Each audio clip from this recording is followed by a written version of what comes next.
Ni miaka minne sasa tangu kuapishwa kwake Rais wa Jamhuri ya Muungano wa Tanzania, ambapo kwa hakika Dr. Samia Suluhu Hassan ameendelea kuthibitisha kwa vitendo kauli mbiu ya kazi iendelee, na hakika kazi inaendelea.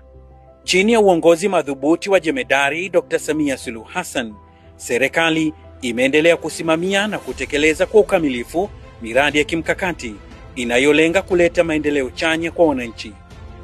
Miradi hiyo imeendelea kuleta ustawi wa kijamii na kiuchumi katika maisha ya mtu mmoja mmoja, jamii na taifa kwa ujumla.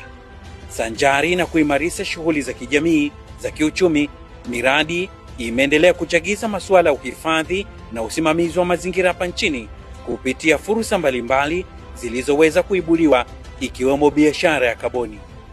Ofisi ya Makamu wa Rais yenye dhamana na kuratibu shughuli za mazingira imeendelea kuandaa kanuni, sheria, miongozo, dira na mwelekeo wa hatua zinazopaswa kuchukuliwa na mamlaka husika katika usimamizi wa mazingira nchini.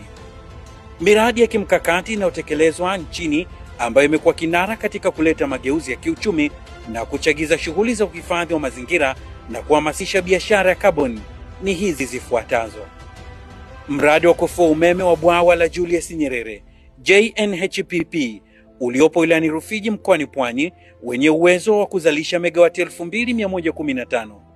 Mradi huu unaelezwa kupunguza uzalishaji wa gesi joto kwa takribani tani milioni 2.94 kwa mwaka.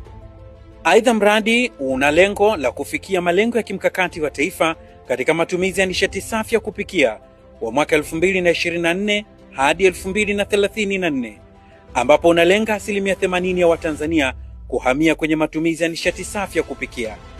Aidha, Mheshimiwa Rais Dr. Samia Suluhu Hassan amekuja na dhana ya kuhamasisha jamii kuhusu matumizi ya nishati safi ya kupikia, na amekuwa kinara kwa viongozi wa bara la Afrika katika kuhamasisha jamii kuhusu matumizi ya nishati safi ya kupikia na kuachana na matumizi ya nishati chafu ya kupikia, ikihusisha kuni, mkaa, ambayo ina madhara kwa afya na mazingira.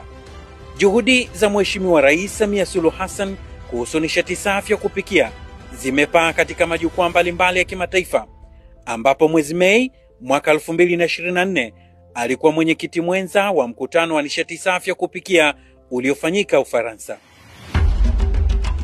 Mradi wa mabasi yaendayo haraka Dar es Salaam DART imeendelea kuwa mdau mkubwa wa